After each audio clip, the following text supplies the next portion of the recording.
Well, firstly, Glenn, congratulations on making your 100th appearance for the football club. I appreciate you might reflect on that later in your career, but to reach 100 for the club, it must be pleasing. Yeah, obviously, very proud to have got to that landmark. It feels like it's been quite a long time sort of coming. I was obviously my first spell, I didn't play too many, and managed to get a few this time. But yeah, very nice to have got there. And a point on Tuesday night probably should have been all three if truth be told. Really strong performance. The lads must have been disappointed, but also encouraged by the display. Yeah, I think that's exactly it. He was very happy with the intensity and the performance overall. But yeah, like you said, disappointed that we haven't got all 3 points. But yeah, that's the way we want to play. That's the way we have to play, and we got to back that up on Saturday. It can't be a one-off, or in spells we've got to do that every week in, week out. Yeah, the manager was keen to say, feet on the floor. It's one good performance. He's trying to build something.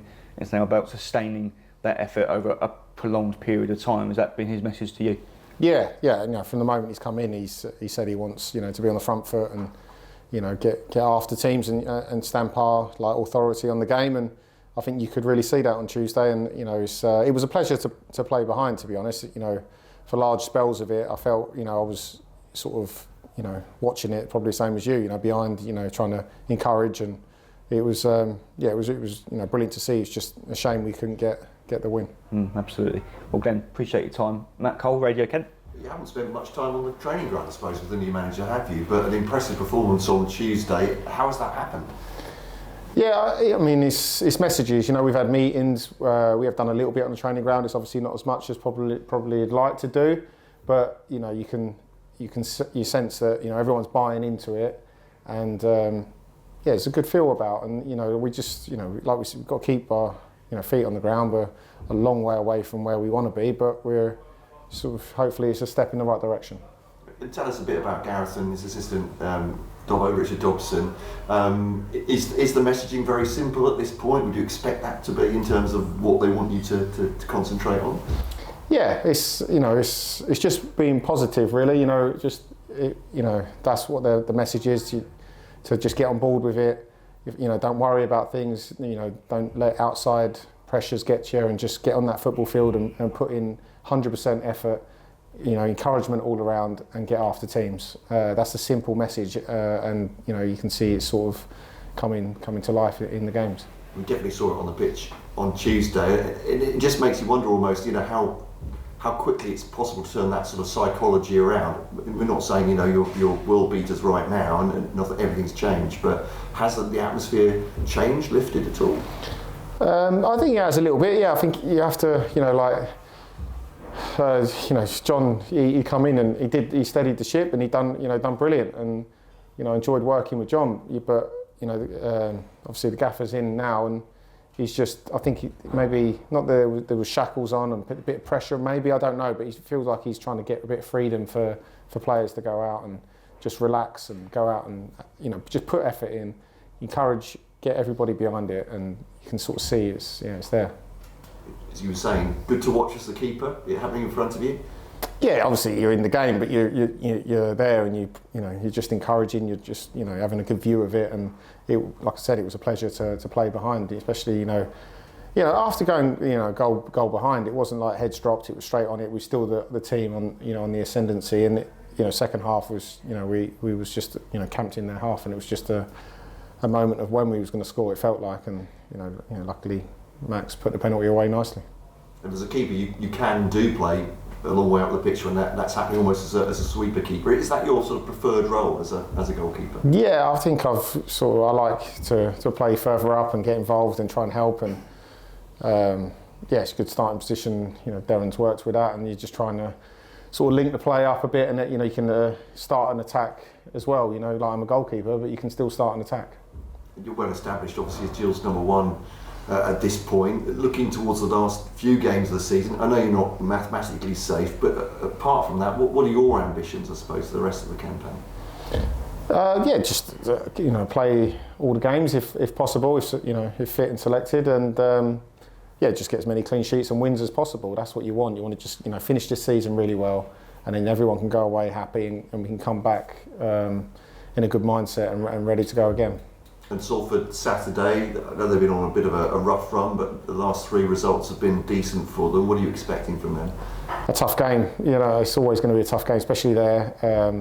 I'm not sure. I think I saw the pitch and it's not in great shape, so it might not be a pretty game to watch. But hopefully we can go in there, roll our sleeves up, and have a right go. I think Harrogate was similar to that, wasn't it? Windy and a bobbly pitch, and I mean it's a much different surface here at Gills. Is that fair to say than a lot of pitches you'll play from away? Yeah, I think it's been a tough year for groundsmen. I think the weather's sort of messed them around a bit. A lot of pitches we're finding are quite firm, quite lively, for whatever reason. I don't know. Then you can't do anything about the weather and conditions, but like we said, it doesn't really matter what the pitch is like, what the conditions are. We just got to know we've got to turn up and put in the Gillingham performance. A real landmark for you, 100 appearances, it feels like. What's it like being here for that period of time and being able to sort of establish yourself? It feels great. It's nice to tick off these landmarks. And like Phil said earlier, you sort of look back maybe when you finish and you can appreciate them. But it's nice to hit it. And I probably didn't think I would get to 100 for Gillingham, so it's nice to have got there. Just hopefully get a few more. And for next year as well, you're looking ahead to that and being here as Gillingham number 1? Look, I'd love to. We'll have to see. I'm hoping to still play next season, and I'm hoping it's here, but we'll have to see. It feels like there's a real bond between you and the supporters, whatever happens in the future. Do you feel that as well from the Raynham end and from going away as well? Yeah, you get a good connection. It's obviously I'm local as well, and it's I know people that are sitting in the Raynham end, so it's nice to have their backing, and I think they've been fantastic for us all season, and we haven't really given them too much to cheer about, but they've turned up in their numbers, especially away from home as well. You can't forget that, and it has given us a real lift in lots of games, so we can't thank them enough. Thanks, Nick. Good luck Saturday. Thank you. Can you pick out any highlights in those 100 games? Put me on the spot there. Highlights in the 100 games? I don't know. I mean, we've had some good away wins. I've had a couple of penalty saves. It's I've just enjoyed every moment. I think that's the thing, especially when you get into the end of your career. You enjoy every moment that you're in, and I know it sounds silly, but even something like a 0-0 where you're grafting away from home, you get a 0-0, and you just enjoy it. Especially as a goalkeeper, you enjoy those battles. And we have been down the bottom of the league quite a lot, and again I quite like that fight aspect of trying to graft to get a few points. And as I've got older, I feel like I've got better and better at managing the group in those moments. I was looking back on your Gills career. Actually, your debut was quite an entertaining one, wasn't it? Off the bench, 4-2 at MK. Oh yeah, that's right. Yeah. Nels broke his thumb, I think. Yeah. Come on. Yeah, that was a long time ago. Yeah. I think I played in a cup game after that against Yeovil, and I had a good game. We beat them, and then Stephen Bywater would come in, and he played against Newcastle, didn't he, in the cup? Yeah, that was it. Yeah, it was probably about 10 years ago now. You had to wait some years to be a regular here, didn't you?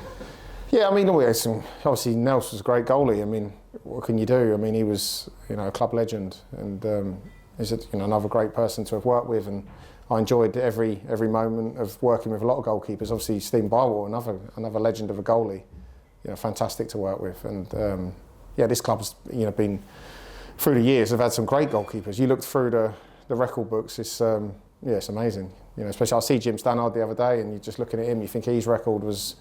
He kept the record of clean sheets, didn't he? Yeah. I mean, incredible.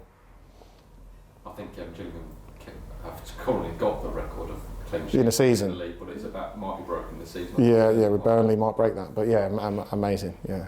You talk about sort of the bottom end. I mean, you'd love to be here next season for a crack at maybe the top end if all goes well. Oh, you'd love to, yeah. Of course you would. But I think it's we're trying to sort of get a step in the right direction here, and I think we don't want to look too far ahead on where we're going to be and what we're going to do. I think we just need to come in with the right mindset and attack trying to win games of football, and try and move up the league as whether that's this season, next season, or whatever, and just see where it takes us. A new manager, obviously, but there's continuity in the the goalkeeping department. Nice to see that Del's sort of sticking around. Yeah, Devon's been brilliant. You know, like we've got Tate coming through, and you know he's going to have a great future. You know, I love working with all. Jake on loan's been fantastic, and it's a great union. We all get on, we all work off each other really well, and yeah, I've enjoyed every moment of it. Have you had a chance to speak to Jake yet since he went out? I think he got a clean sheet in last weekend. Yeah, I spoke to him. Yeah, he's just had a baby, so it's nice to have you know, see that and congratulated him on that, and again keeping a clean sheet on his debut for Dagenham, brilliant. Thank you. No worries. I'll ask you, how many things were wrong with the goal Tuesday night? The goal, look, it's we said, you know, what we said. I mean, I think it's, you know, we know we could defend it better in the situation, and but it's hard when it's gone out a long way, and it's not been given. It's one of them, you know. It didn't define us, you know. That's the major positive is we didn't let our heads drop and we didn't let it bother us, and we just went straight back into the game and we was on the front foot. So that was the real positive for me. And did the reaction of the crowd help as well? Because the crowd immediately seemed to be even more behind you than they were happy. Yeah, maybe. Yeah, I mean that's another thing. Maybe they backed us and lifted us, and we just like I said, heads didn't drop. We was back on it and we was on the front foot trying to get a goal. Did you ever play against Gareth? Yes, I did. Yeah, I think I played against him when he was at Wickham. I think he played at the end of his career. Maybe another time, maybe for Brentford. Maybe I definitely played against him a few times. What's he like? He was, as he is as a manager, you know, hard working, on the front foot, and didn't let players rest. I remember he would give you a fullback a hard 90 minutes, definitely. You mentioned obviously the new relationship you've got with Darren and the others. What's he actually like as a coach? Darren, fantastic. Yeah, look, he's obviously younger than me, and he's you know, very thorough. We go, you know, lots of different ideas, and we bounce off each other. And you know, he's worked at some good clubs, and he's, you know, with some good people, and he's got some great ideas, and I love like learning from him. You know, like even though I'm older, I'm still learning, and like we all work well together as a union, and you know, it's just, you know, if anyone's got anything they need to say, we can bounce it off each other, and we just you know, we're trying to learn all together. And has Max been practicing his penalties actually? No, he hasn't. No, he's got a lovely left foot, and you know, I'm confident when he's going to step up. You know, it's crazy that we've gone all that time waiting for penalties and then we get two so quickly, but that's the way it goes. And if we get another one, I'll be, you know, fully confident he'll put it away. And Luke mentioned obviously it's been 10 years since you made the debut. This club's changed now a lot in those 10 years, hasn't it? It has, yeah, it has. You know, with different owners, lots of different things going on. It's it feels like there's a real feel-good factor, and we just need to keep it. We need to keep that going, and you know, the fans are very important to that, and they you know, here in numbers. You know, like there was a spell when I don't think there was as many coming, and now they're back, and you just got to keep them there.